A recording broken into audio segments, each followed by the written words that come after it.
ವಿಶ್ವ ಬಾಲಕಾರ್ಮಿಕ ವಿರೋಧಿ ದಿನಾಚರಣೆ ಪ್ರಯುಕ್ತ ಅರಕಲಗೂಡಿನ ಸಾರ್ವಜನಿಕ ಆಸ್ಪತ್ರೆಯಲ್ಲಿ ಎಲ್ಲ ಸಿಬ್ಬಂದಿಗಳು ಹಾಗೂ ಸಾರ್ವಜನಿಕರನ್ನ ಒಳಗೊಂಡಂತೆ ಪ್ರತಿಜ್ಞಾವಿಧಿ ಕೈಗೊಳ್ಳಲಾಯಿತು. ಪಟ್ಟಣದ ಸರ್ಕಾರಿ ಆಸ್ಪತ್ರೆಯಲ್ಲಿ ನಡೆದ ಕಾರ್ಯಕ್ರಮದಲ್ಲಿ ಆಸ್ಪತ್ರೆಯ ಆಡಳಿತ ವೈದ್ಯಾಧಿಕಾರಿಗಳಾದ ಡಾ ಸ್ವಾಮಿಗೌಡ ಅವರು ಮಾತನಾಡಿ, ದೇಶದಾದ್ಯಂತ ಹಾಗೂ ರಾಜ್ಯದ ಕೆಲವು ಕೈಗಾರಿಕಾ ವಲಯಗಳ ಜಿಲ್ಲೆಗಳಲ್ಲಿ ಬಾಲಕಾರ್ಮಿಕರು ಹೆಚ್ಚಿನ ಪ್ರಮಾಣದಲ್ಲಿ ಕಂಡುಬರುತ್ತಿದ್ದು, ಸರ್ಕಾರ ಬಾಲಕಾರ್ಮಿಕರ ಸಲುವಾಗಿ ಕಟ್ಟುನಿಟ್ಟಿನ ಕ್ರಮಗಳನ್ನು ಕೈಗೊಂಡಿದ್ದರೂ ಬಾಲಕಾರ್ಮಿಕ ಮಕ್ಕಳು ಕಂಡುಬರುತ್ತಿದ್ದಾರೆ.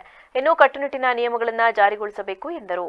ಆಸ್ಪತ್ರೆಯ ಐಸಿಟಿಸಿ ವಿಭಾಗದ ಆಪ್ತ ಸಮಾಲೋಚಕರಾದ ಪರಶುರಾಮ್ ಶೇರೂರ್ ಮಾತನಾಡಿ, ವಿಶ್ವ ಬಾಲಕಾರ್ಮಿಕ ವಿರೋಧಿ ದಿನವನ್ನು 2002 ರಿಂದ ಆಚರಣೆ ಮಾಡುವುದರ ಮೂಲಕ ಪಾಲಕರಿಗೆ ಹಾಗೂ ವಿವಿಧ ರೀತಿಯ ಕಾರ್ಖಾನೆಗಳಲ್ಲಿ ಕೆಲಸ ಮಾಡಿಸಿಕೊಳ್ಳುತ್ತಿರುವ ಮಾಲೀಕರಿಗೂ ಜಾಗೃತಿಯನ್ನು ಮೂಡಿಸಲಾಗುತ್ತಿದೆ.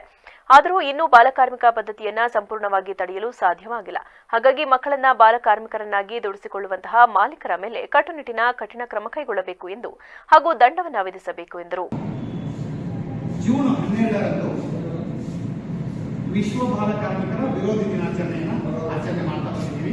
ಅಂದ್ರೆ ವಿಶೇಷವಾಗಿ ಈ ದಿನ ಏನಕ್ಕಪ್ಪ ಅಂತಂದ್ರೆ ಬಾಲಕಾರ್ಮಿಕರನ್ನ, ಚಿಕ್ಕ ಮಕ್ಕಳನ್ನ ಕಾರ್ಮಿಕರನ್ನಾಗಿ ಬಳಸಬಾರ್ದು ಅನ್ನುವಂಥ ಒಂದು ಉದ್ದೇಶದಿಂದ, ಅಂದ್ರೆ ಅವರಿಗೆ ಶಾಲೆಯನ್ನ ಕಲಿಸುವುದರ ಮೂಲಕ 18 ವರ್ಷದವರೆಗೂ ಅಂದ್ರೆ ಸರ್ವ ಶಿಕ್ಷಣ ಅಭಿಯಾನದಲ್ಲಿ ಎಲ್ಲರಿಗೂ ಸಾರ್ವತ್ರಿಕ ಶಿಕ್ಷಣವನ್ನು ಕೊಡಬೇಕು ಅನ್ನುವಂಥ ನಿಟ್ಟಿನಲ್ಲಿ ಯಾವುದೇ ಬಡ ಮಕ್ಕಳಿದ್ರೂ ಸಹ ಅವ್ರಿಗೆ ಉಚಿತವಾಗಿರುವಂತಹ ಹಾಸ್ಟೆಲ್, ಉಚಿತವಾಗಿರುವಂತಹ ಶಾಲೆ, ಅದರ ಒಂದು ನಿಮಿತ್ತವಾಗಿ ನಾವೆಲ್ಲರೂ ಒಂದು ಪ್ರಮಾಣ ವಚನ ಸ್ವೀಕಾರ ಮಾಡ್ಕೋಬೇಕು ಅಂತೇಳಿ ಬರೀ ಮಕ್ಕಳ ಜೊತೆಗೆ ಹೇಳುವುದರ ಜೊತೆಗೆ ಪೇರೆಂಟ್ಸ್ಗೂ ಅದು ಗೊತ್ತಾಗಬೇಕು ಅನ್ನುವಂಥ ಉದ್ದೇಶದಿಂದ ಸರ್ಕಾರದ ಹಲವಾರು ಯೋಜನೆಗಳಲ್ಲಿ ಇದು ಒಂದಾಗಿದೆ. ಅದಕ್ಕೆ ನಾವು ಇವತ್ತೆಲ್ಲರೂ ಒಂದು ಪ್ರಮಾಣ ಮಾಡೋದು ಏನಂದ್ರೆ ಕಾರ್ಮಿಕ ಮಕ್ಕಳನ್ನ ಬಾಲಕಾರ್ಮಿಕರಾಗಿ ಬಳಸಬಾರದು, ಅದರ ವಿರೋಧಿ ದಿನಾಚರಣೆಯಾಗಿ.